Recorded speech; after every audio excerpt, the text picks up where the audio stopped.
Welcome back to Project 613. Today we will learn a famous Talmudic example of a claim and a counterclaim that comes in front of a Jewish court and how this is to be determined, and also many sub-laws that could be learned from this.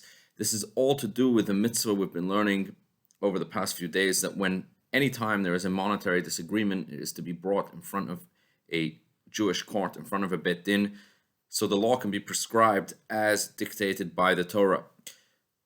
So we mentioned yesterday that possession is 9/10 of the law. Now the easy example of that is if one person is holding on to something and someone else makes a claim on it, well, that person has to bring the evidence. You claim it's yours, bring the evidence. So long as you don't have the evidence, it will remain in the hands of the one who is possessing it. But where this could get complicated is, what happens if both parties are possessing one object? What do we do then? So in effect, you have two possessors, both claiming rights to one thing. What are we to do then? Possession is 9/10 of the law, but they cannot both have it. They both claim full ownership. The Talmud, the Mishnah, describes this case as two people run into the courtroom, both holding onto one garment. Shnayim oichazin batalis, the Mishnah tells us. What are we to do then?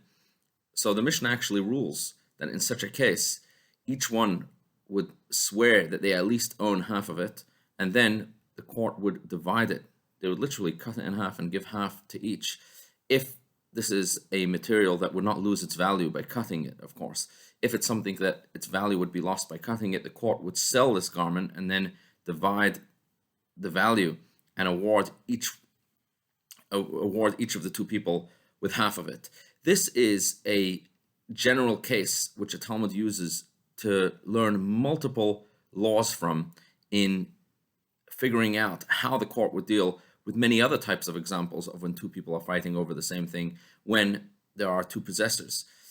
And the interesting things, so here are some of the interesting things we can see from this case. Number one, that in this specific case, both people are considered possessors, both people are holding on to it, and it's for that reason that the court does something which is not necessarily the preferred resolution of dividing something. We wouldn't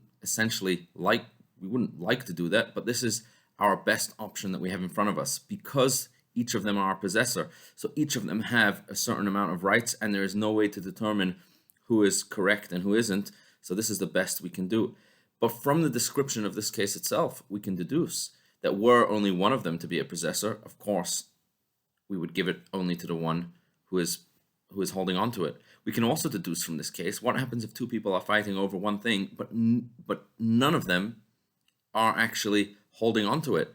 An example that the Talmud gives is if two people are arguing over a ship which is in the middle of the sea, none of them are actually possessing it at present. What do we do then? Well, in such a case, the court actually withdraws and doesn't get involved because it's not the court's business, and the court has no way to prove who would be right and who isn't. And since, even though they are both arguing over it, they are both claiming it's theirs, nevertheless, because there is no possessor here, and because neither of them are possessors, therefore, the court doesn't get involved at all. What happens if two people are arguing about something, and there is room to doubt that perhaps one of them is lying? Here also, we would not divide the object in two. You see, the Mishnah gives us a very specific case when it rules that if two people are possessing something, two people are holding onto the garment, we divide it in two. This is only in a case where potentially they could have both been right. Say, for example, they both claim that they found this object in the street.